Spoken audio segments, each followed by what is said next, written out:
السلام علیکم۔ انسان کی نیت اچھی ہو تو اللہ اس کی بڑے طریقوں سے مدد کرتے ہیں۔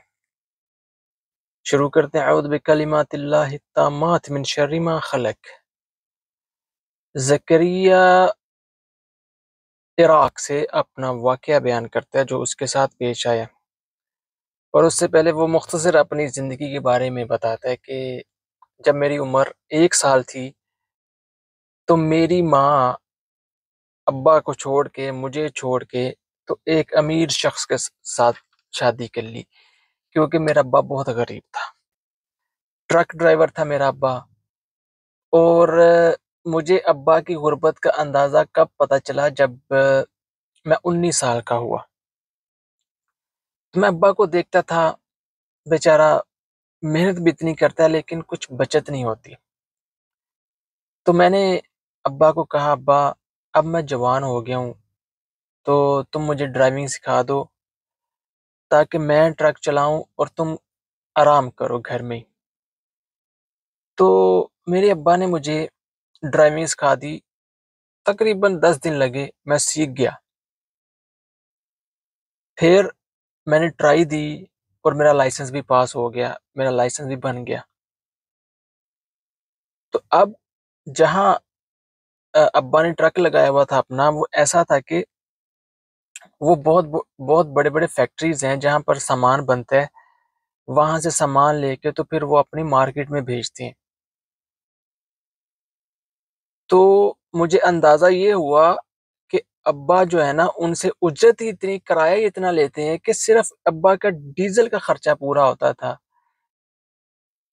تو میں نے ابا کو کہا کہ ابا اتنے کرائے میں تو کیا، تم ساری زندگی اسی میں نکال دی، دوسرے لوگ اچھا کما رہے ہیں، ہم لوگ اچھا اس لیے نہیں کما رہے کہ تم تو کرائے بہت کم لیتے ہو ان سے۔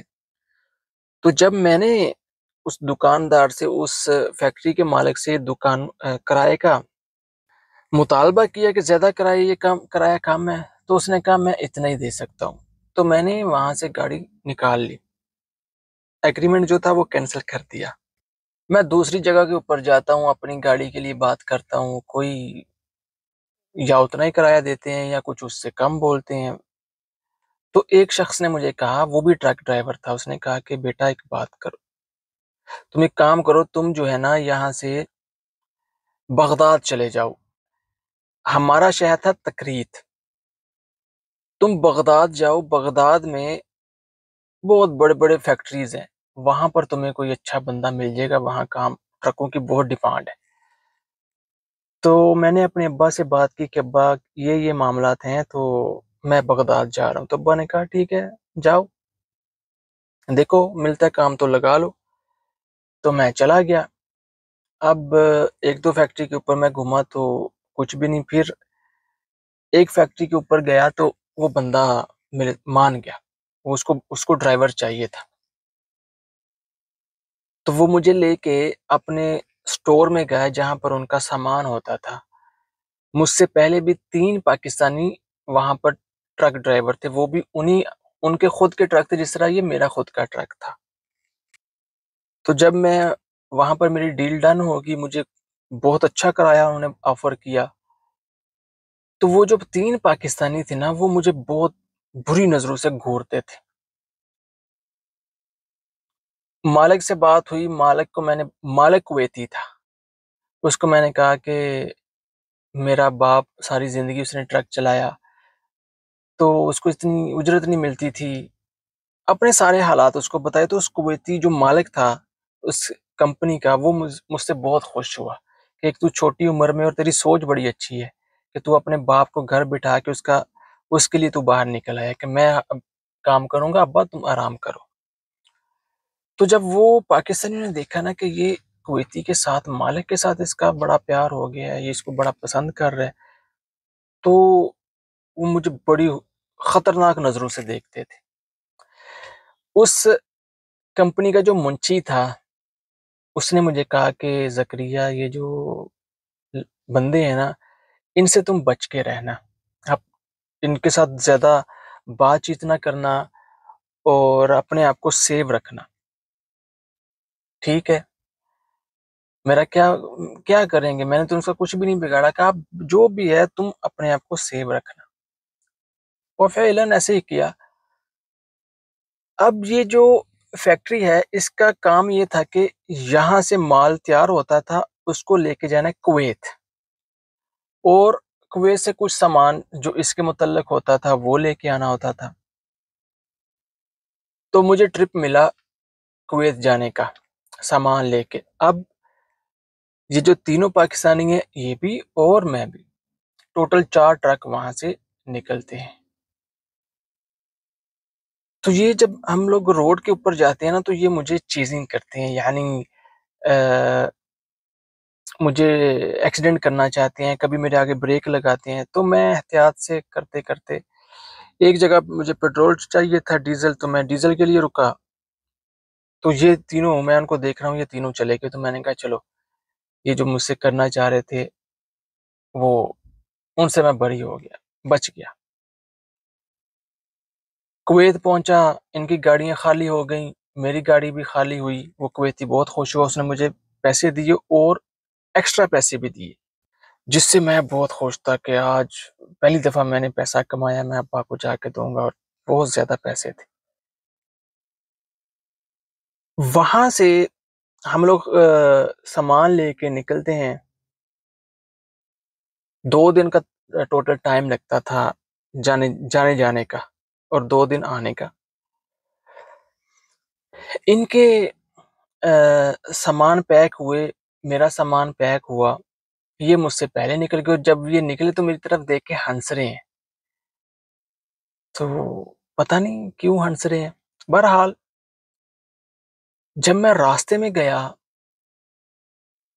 تو ایک مقام کے اوپر جا کے مجھے اندازہ ہوا کہ میرا تو سامان ہی پیچھے گر گیا، یعنی وہ جن لوگوں نے پیکنگ کروائی تھی، یہ تینوں پاکستانی تھے ڈرائیور، اور جو آگے لیبر لگی ہوئی تھی سامان لوڈ کرنے کے لیے وہ بھی پاکستانی تھے، وہ ان کے دوست تھے۔ انہوں نے اس کو کچھ بولا تو سامان میرا انہوں نے صحیح ٹائٹ کر کے نہیں باندھا تھا، جس سے وہ میرا سامان نیچے گر گیا۔ اب وہ سامان بھاری تھا، میں تو اٹھا نہیں سکتا، اور رات کا ٹائم ہے، وہاں ٹریفک بھی بہت کم تھی۔ تو میں پریشان ہو کے بیٹھ گیا کہ یار اب کیا کروں، اطراف میں روڈ کے صحرا ہے اور بیچ میں اکیلا روڈ۔ تو اسی اثنا میں دیکھتا ہوں کہ 6 بندے آ رہے ہیں۔ تو میں ڈر گیا کہ یہ صحرائی لٹیرے ہیں، یہ مجھ سے لوٹیں گے، مجھے لوٹیں گے۔ تو میں جلدی سے اپنے ٹرک میں جا کے دروازے لاک کر لیے۔ تو یہ آئے، انہوں نے دروازہ نوک کیا، میں نے بولا ہاں۔ کہتے ہیں کہ تم ادھر بیٹھے ہوئے ہو کیوں، کیا ہوا؟ تو میں نے کہا کہ یار وہ میرا سامان گر گیا تھا، وہ مجھ سے اٹھایا نہیں جا رہا، اس لیے۔ تو انہوں نے کہا کوئی مشکل نہیں، آؤ ہم تمہاری مدد کرتے ہیں۔ تو میں ڈر بھی رہا تھا، لیکن جب یہ مجھے یہ کہا کہ سامان کی طرف چلے گئے تو میرے اندر بھی تھوڑی سی ہمت آئی کہ یار شاید۔ تو میں ان کے ساتھ جاتا ہوں، یہ سامان اٹھاتے ہیں، میرا سامان رکھ دیتے ہیں پورا، اور اس کو بڑی ٹائٹ طریقے سے باندھ بھی دیتے ہیں۔ تو میں جو ڈر رہا تھا، ابھی میں خوش ہو گیا کہ نہیں یار یہ واقعی میری مدد کے لیے آئے تھے۔ تو میں نے ان سے کہا کہ آپ یہ کہاں رہتے ہیں؟ یہاں سائڈوں میں تو کوئی آبادی نہیں ہے، ویران سڑک ہے۔ تو انہوں نے کہا نہیں، ہم لوگ وہ تھوڑا سا آگے ہمارا گاؤں ہے، ہم وہیں رہتے ہیں، تو ہم دیکھ رہے تھے کہ تم جو ہے نا مشکل میں ہو، تو یہاں پریشان بیٹھے ہوئے ہو، تو یہاں ہم لوگ اکثر لوگوں کی مدد کرتے ہیں۔ تو اس نے کہا ٹھیک ہے، بہت شکریہ ادا کیا، اور چلے گئے۔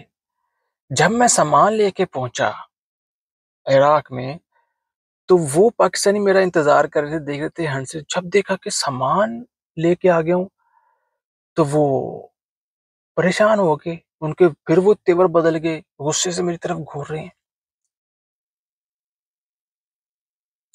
تو میں نے جا کے وہ جو منشی تھا اس کو میں نے بتایا کہ یار ان لوگوں نے آج میرے ساتھ یہ کیا ہے کہ میرا سامان پیچھے گر گیا تھا، اب اگر وہ 6 بندے نہ آتے تو میں تو سامان نہیں اٹھا سکتا تھا، میں کیسے، کوئی مدد کے لیے بھی نہیں رکتا وہاں پر۔ تو یہ منشی کو بہت غصہ آیا، اس نے ان تینوں کو بلایا، ان کے جو پیسے تھے وہ پے کیے اور ان کو کام سے نکال دیا کہ آج کے بعد تمہاری ضرورت نہیں ہے۔ تو جب میں نے دیکھا کہ یار نہیں، میری وجہ سے ان کو نہیں نکالنا چاہیے، تو میں معذرت کرتا ہوں، وہ بھی معذرت کریں گے تو ٹھیک ہو جائے گا، ویسے بیچاروں کا کام کٹ گیا۔ تو میں نے اس کے منشی کی محنت کی کہ نہیں یار میری وجہ سے نہیں کرو۔ اس نے کہا نہیں، جو کہہ دیا سو کہہ دیا، ان کو نہیں رکھنا، تم اپنی طرح کے اور ڈرائیور تلاش کرو، ہمیں کافی ڈرائیور چاہیے۔ اب تم نے دیکھ ہی لیا کہ ہمارا کام کیسا ہے، تم لوگ اگر یہ 3 بھی ہوتے، اس کے علاوہ بھی ڈرائیور چاہیے تھے، لیکن تم تلاش کرو اپنی طرح کے اچھے خوش مزاج لوگ۔ میں نے کہا انشاءاللہ میں دیکھوں گا۔ 2 دن میں وہاں رہا، گھر گیا، گھر میں نے ابا کو پیسے دیے، ابا کو بتایا کہ ابا بھی بہت خوش ہوئے۔ اب دوبارہ مجھے کویت جانا تھا یہاں سے سامان لے کے۔ میں گیا، اب مجھے ڈر تھا یہ پاکستانی مجھے راستے میں کہیں مار نہ دیں، گاڑی نے ایکسیڈنٹ کر دیں، مجھے روک نہ لیں۔ تو میں خیر خیریت سے کویت پہنچا۔ پہلے میں نے کوشش کی کہ مجھے کوئی دوسری سڑک مل جائے کہ میں اس طرف سے چلا جاؤں، کہ وہ یہ تو بیابان سڑک ہے جس طرف سے میں جا رہا ہوں۔ تو مجھے ایک سڑک ملی جو آباد تھی، وہاں پر لوگ کافی جا رہے تھے، لیکن مسئلہ یہ تھا کہ وہ بہت دور تھی، بجائے 2 دن کے مجھے 4 دن 5 دن لگتے۔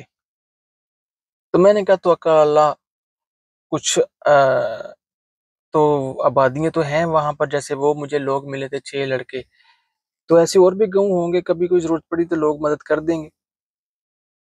میں کویت گیا، کویت سے 2 دن وہاں رہا، پھر وہاں سے سامان لے کے تو اب آنا تھا۔ جب میں اسی روڈ کے اوپر اسی مقام سے تھوڑا سا آگے تھا جہاں پر میرا سامان گرا، تو میں نے پیچھے دیکھا کہ پیچھے سے 2 ٹرک آ رہے ہیں جو مجھے لائٹنگ دے رہے ہیں، اور وہ بہت سپیڈ سے آ رہے ہیں۔ تو میں نے کہا یہ تو وہی پاکستانی ہیں، یہ مجھے ماریں گے یا مجھے قتل کر کے میرا ٹرک بھی لے جائیں گے، سامان بھی لے جائیں گے، کون جانتا ہے ان کو کون پکڑے گا۔ تو میں ان کو دیکھ رہا ہوں کہ کیا ہوا کہ ایک ٹرک نے آگے آ کے میرے بریک لگا دی اور ایک میرے پیچھے، بالکل مجھے نکال کے، تو انہوں نے مجھے بہت مارا اور میرے ہاتھ پاؤں باندھ کے وہاں رکھ دیے۔ اب میں شور مچا رہا ہوں، مجھے بچاؤ بچاؤ، مجھے ایسے نہیں باندھو، میری گاڑی، وہ میرا ٹرک بھی لے کے بھاگنے لگے۔ تو ہوا یہ کہ وہی جو 6 لڑکے تھے وہ آئے۔ کیا ہوا؟ میں نے کہا ان لوگوں نے مجھے مارا ہے۔ اب پاکستانی 3 تھے، 2 ٹرک کے اوپر تھے، ایک اضافی تھا، یعنی میرا ٹرک بھی چھیننے کے وہ پوری پلاننگ سے آئے تھے کہ اس کا ٹرک چھین کے بھاگ جائیں گے تو اس کو باندھ کے پھینک دیں گے۔ ان لوگوں نے، یہ جو 6 لڑکے آئے، ان لوگوں نے ان کو اتنا مارا کہ ان سے چلا بھی نہیں جا رہا تھا، بالکل مدہوشی حالت میں۔ جب وہ حیران تھا کہ جب وہ ٹرک سٹارٹ کر رہے تھے میرا لے کے بھاگ لے، ان سے ٹرک سٹارٹ نہیں ہو رہا تھا، تو پکڑے گئے، انہوں نے بہت مارا، لیکن اللہ کا شکر ہے جان سے نہیں مارا، اور بہت خوش ہوئے کہ دیکھو آج ہم نے تمہاری پھر مدد کی۔ تو میں ان کے ساتھ بہت گھل مل گیا، میں نے ان کو اتنی دعائیں دی کہ یار اگر آج تم نہ ہوتے تو پتہ نہیں میرے ساتھ کیا بنتا۔ تو انہوں نے کہا کوئی مسئلہ نہیں ہے، اللہ خیر کرے گا، کبھی نیکسٹ ٹائم بھی ایسا ہوگا تو ہم تمہاری مدد کریں گے، یہ تو ابھی دوبارہ کبھی یہاں پر نہیں آئیں گے۔ تو میں چلا گیا عراق، جہاں کہ میں نے سامان اتروایا، میں نے ان کو سارا واقعہ سنایا منشی کو۔ تو منشی نے کہا میں نے تمہیں کہا تھا نا ان سے بچ کے رہنا، یہ اچھے لوگ نہیں، وہ حسد کر رہے تھے کہ تم آگے، وہ تم لوگوں نے اپنا رزق لینا ہے، اس نے اپنا رزق لینا ہے۔ تو زکریا کہتا ہے کہ میں پھر گھر گیا، 2 دن گھر میں رہا، پھر واپس آیا، اب مجھے پھر سامان لوڈ کرنا تھا، واپس جانا تھا، سامان لوڈ کیا، واپس گیا، وہاں سے واپسی پہ آ رہا ہوں، تو مجھے روڈ کے اوپر ایک لڑکی ملی جو اشارہ کر رہی، تو میں نے ٹرک روکا، میں نے کہا کہ کدھر جانا ہے؟ وہ کہتی ہے میرا گاؤں آ گیا، مجھے آگے تک لے جاؤ۔ تو میں نے کہا اوکے بیٹھ جو، کہتی ہے نہیں تم نامحرم ہو، میں تمہارے ساتھ نہیں بیٹھوں گی۔ تو میں نے کہا اچھا، میں پیچھے گیا، میں نے سامان تھوڑا سا سائڈ پہ کر کے اس کے لیے بیٹھنے کی جگہ بنائی، تو اس کو کہا ٹھیک ہے تم بیٹھ جاؤ، اب جہاں پر تم کو رکنا ہوا تو مجھے بتا دینا۔ کہتی ہے ٹھیک ہے میں نوک کروں گی، جہاں پر مجھے اترنا ہوگا تم وہاں پر ٹرک روک دینا۔ کہا کہ ٹھیک ہے، تو ایسے ہی کیا، میں جا رہا ہوں، اس نے نوک کیا، میں نے ٹرک کھڑا کیا کہ چلو جا کے اس کو بولتا ہوں اترو۔ تو جب میں پیچھے گیا تو دیکھا تو وہ لڑکی غائب ہے۔ لڑکی کدھر گئی؟ ابھی اس نے اشارہ کیا، میں نے ٹرک روکا، اس کو اترنے کے لیے ٹائم لگے گا، لیکن وہ غائب بھی ہو گئی۔ تو مجھے نا باتیں کرنے کی آواز آتی ہے، کچھ مردانہ آواز ہے اور ایک وہ لڑکی کی آواز، وہ کون سی زبان میں بات کر رہے ہیں اس کی مجھے سمجھ نہیں آ رہی تھی۔ اب مجھے نظر بھی نہیں آ رہے، لیکن آواز آ رہی ہے کہ یہیں کہیں کھڑے ہیں۔ تو میں بہت ڈر گیا کہ یار یہ تو جنات ہیں، یہ جو لڑکی تھی یہ تو جن تھی۔ تو میں جلدی سے ٹرک پہ بیٹھا، واپس عراق آیا، سامان اتارا، اس کو میں نے بتایا کہ یار آج میرے ساتھ یہ معاملہ ہوا ہے۔ تو اس نے کہا کہ تم اذکار کیا کرو، اللہ خیر کرے گا۔ گھر گیا، ویسے ہی وہی میری روٹین تھی کہ 2 دن مجھے یہاں ریسٹ ملتا تھا، تیسرے دن پھر سامان لے کے جانا ہے، پھر 2 دن وہاں پر ریسٹ کرنا ہے، وہاں سے تیسرے دن سامان لے کے آنا ہے۔ تو یہ میری روٹین ہوتی تھی۔ جب میں دوبارہ کویت گیا، کویت سے واپس آ رہا ہوں، تو وہ بوڑھا شخص ایک ملا مجھے، اور وہی 6 لڑکے، انہوں نے ہاتھ کروایا، تو میں نے ٹرک روکا۔ ان لڑکوں کو میں جانتا تھا، وہ بوڑھے شخص کو نہیں میں جانتا تھا۔ تو میں بہت خوش ہوا کہ تم لوگ مجھے دوبارہ مل گئے۔ تو وہ بوڑھا کہتا ہے کہ تم بہت اچھے لڑکے ہو، تم نے میری بیٹی کو اس دن یہاں تک ڈراپ کیا، میری بیٹی نے مجھے بتایا۔ تو کہتا ہے میں بڑا حیران تھا کہ یار وہ تو مجھے نظر ہی نہیں ہے۔ تو کہتا ہے میں نے ان کو کہا کہ وہ چچا وہ کہاں چلی گئی تھی؟ کہتے نہیں ادھر ہی تھے ہم لوگ، تم آؤ ہمارے گاؤں میں چلو، ہمارے گھر چلو۔ اچھا، تو ٹرک وہیں پر روکا، ان کے ساتھ میں چلتا جا رہا ہوں وہ صحرا میں۔ تو مجھے ایک حیرانگی تھی، مجھے میرے چلنے کی آواز آ رہی تھی، ان کے چلنے کی آواز نہیں آ رہی تھی، لیکن میں ان سے مطمئن تھا کیونکہ ان لڑکوں نے میری 2 دفعہ مدد کی تھی۔ جب گئے تو دیکھا ہاں بھائی خیمہ ہے، ان کے گھر ہیں۔ تو بوڑھا کہتا ہے کہ زکریا تم بہت اچھے لڑکے ہو، میں چاہتا ہوں کہ تم میری بیٹی سے شادی کر لو۔ میں نے کہا تمہاری بیٹی سے میں کیسے شادی کر لوں؟ میں تو کہا نہیں، میں صرف تمہیں ہی رشتہ دوں گا اپنی بیٹی کا، اور کسی کے ساتھ میں اس کی شادی نہیں کروں گا، تو تم اس کو ایک نظر دیکھ بھی لو۔ تو اس نے اپنی بیٹی کو آواز دی، وہ آئی، جب اس نے اپنا نقاب اٹھایا تو میں نے آج تک اتنی خوبصورت لڑکی نہیں دیکھی تھی۔ تو میں نے کہا ٹھیک ہے ہاں میں راضی ہوں، میں اس سے نکاح کر لیتا ہوں، لیکن تم مجھے تھوڑا سا ٹائم دو، میں بات کر لوں۔ اس نے کہا کہ دیکھو تم اس کے بارے میں کسی کو نہیں بتاؤ۔ میں نے کہا میرا ابا ہے، اس کو بھی نہیں بولو، تم نے شادی کرنی ہے، تمہارے ابا نے تھوڑی کرنی ہے۔ تو پھر بھی مجھے جو ہے نا مجھے ٹائم دو۔ اس نے کہا چلو ٹھیک ہے تم سوچ لو، لیکن یہ جو جگہ جہاں میں تمہیں لے کے آیا ہوں، یہاں اس جگہ کا تم کسی کو نہ بتانا، تم کسی کو بتاؤ گے پھر لوگ ہمیں آ کے تنگ کریں گے۔ تو اس نے کہا نہیں میں کسی کو نہیں بتاؤں گا۔ ٹھیک ہے، چلا گیا، واپس آ گیا۔ میں بڑا خوش تھا یار، اتنی خوبصورت لڑکی کے ساتھ میری شادی ہوگی۔ میں جب آیا ہوں تو میں نے منشی کو بتایا کہ یہ ماجرا ہوا ہے، تو منشی نے کہا کہ زکریا اب دوبارہ وہاں نہ جانا۔ میں نے کہا کیوں؟ تو اس نے مجھے کھل کے نہیں بتایا کہ وہ جنات ہیں، تو بس اس نے کہا کہ تم وہاں پر نہیں جانا، اپنے اذکار لازمی کرو۔ میں نے اس کی باتوں کو سنا انسنا کر دیا. گھر گیا، گھر میں نے ابا کو بتایا، ابا ایسے ایسے جو لوگ مجھے ملے تھے جنہوں نے میری مدد کی تھی، جو مجھے لڑکی ملی تھی، وہ جو ہے نا آج مجھے ملے تو اس کا باپ بھی تھا بوڑھا شخص، تو وہ کہتا میں تمہاری شادی اس سے کروں گا.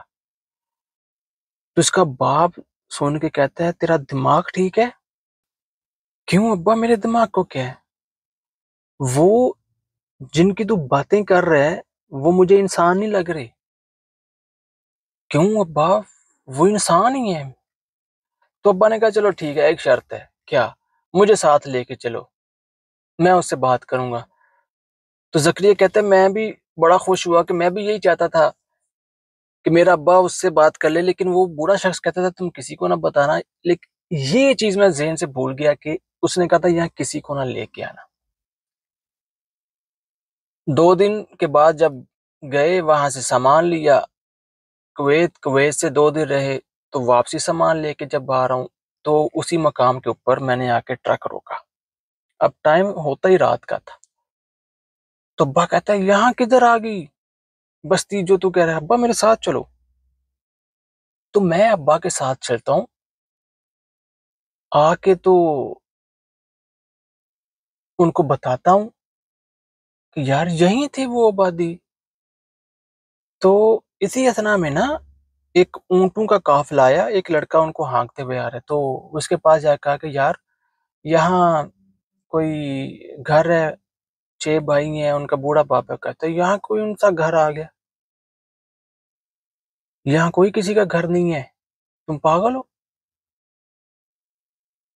تو ابا کہتا ہے میں نے تجھے کہا تھا نا یہاں کچھ نہیں. کہتا ہے نہیں ابا میں ان کے گھر آیا ہوں، میں نے سارا معاملہ دیکھے ہیں. بہرحال میں ان کی نہیں مانتا. میں نے کہا ابا تم میرے ساتھ چلو. وہ اونٹوں والا چلا گیا. اب یہ ہوا کہ ہم لوگ بھول گئے صحرا میں کہ میں کہاں کہاں آ گیا ہوں، ٹرک ہمارا کدھر ہے. تو ہمیں نہیں پتا کہ ہم کس سمت چل رہے ہیں، پیاس سے بے حال ہو گئے. ایک دفعہ پھر وہ اونٹوں والا ملا. تو میں نے کہا کہ یار ہم لوگ صحرا میں بھول گئے ہیں، تو وہ روڈ کس طرف ہے؟ تو اس نے کہا کہ تم اگر اکیلے آتے تو تمہیں وہ مل جاتا ہے، لیکن تم کہتا. تب مجھے یاد آیا کہ یار اس بڈھے نے کہا تھا کسی کو یہاں لے کے نہ آنا. لیکن ابھی بھی میرے ذہن میں یہ نہیں تھا کہ یہ جنات ہیں. ابا میرے فل ڈرے ہوئے تھے. تو اس لڑکے نے بتایا کہ اس طرف سے جاؤ، آگے سیدھا روڈ ہے. کہتا ہے ہم چل کے اس طرف گئے، روڈ آ گیا لیکن ہمارا ٹرک نہیں مل رہا. ڈھونڈ ڈھونڈ کے پریشان. ٹرک ہے، سامان ہے، کدھر گیا. تو کیا کیا کہ ہم لوگ ایک ٹرک آ رہا تھا اس میں بیٹھ کے تو واپس کویت آ گئے، ادھر عراق آ گئے. عراق میں آ کے میں نے منشی کو کہا کہ یار یہ ماجرا ہوا ہے. منشی نے کہا کیا؟ ٹرک اور سامان. کہتے نہ ٹرک ہے نہ سامان ہے، وہاں پر روکا تھا میں اور یہ میرا ابا، سے بھی پوچھ لو. تو وہ منشی نے اپنی گاڑی لی، ہم دونوں کو بٹھایا اور اسی طرف گئے. ہم لوگ جا کے دیکھا کوئی ٹرک نہیں ہے، ایون ٹرک کا کوئی نام و نشان نہیں ہے. پولیس رپورٹ ہوئی دونوں طرف سے، کویت سے بھی اور عراق سے بھی. دونوں نے تلاش کیا. بالکل انہوں نے کہا ٹرک کہاں غائب ہو سکتا ہے. جو بھی ٹرک یہاں سے آئے گا بارڈر کراس کرے گا، کیونکہ یہ جو ایک بیچ میں ایک ہی روڈ ہے، یہ سیدھا کویت تو عراق کو ملتا تھا. بیچ میں کوئی روڈ نہیں ہے اس کے جو کسی طرف سے اور سے نکل جائے، صحرا ہے دونوں طرف. تو کہتا ہے زکریا کہتا ہے کہ میں آپ کو بتاؤں کہ وہ ٹرک آج تک نہیں ملا، آج کے دن تک بھی وہ ٹرک نہیں ملا. دونوں گورنمنٹوں نے تلاش کیا کہ سامان کا لدا ہوا ٹرک غائب ہو سکتا ہے. تب مجھے ابا نے کہا کہ جو تو دیکھ رہا تھا وہ انسان نہیں تھے، وہ جنات تھے. لیکن تمہاری قسمت کہ وہ مسلم تھے، وہ مسلم تھے جنہوں نے تیری 2 دفعہ مدد کی. وہاں پر کوئی آبادی ہے ہی نہیں، کسی انسان وہاں رہ ہی نہیں سکتا، نہ پانی نہ بجلی. تو انسان تو وہاں رہتا ہے جہاں پر پانی ہو. تو پانی تو ہے ہی نہیں۔ دوستو یہ واقعہ تھا زکریا کا، اس میں خوف تو نہیں لیکن ایک حیرانگی والی چیز تھی کہ ٹرک کدھر گیا، آج تک ٹرک ہی نہیں ملا۔ السلام علیکم ورحمۃ اللہ۔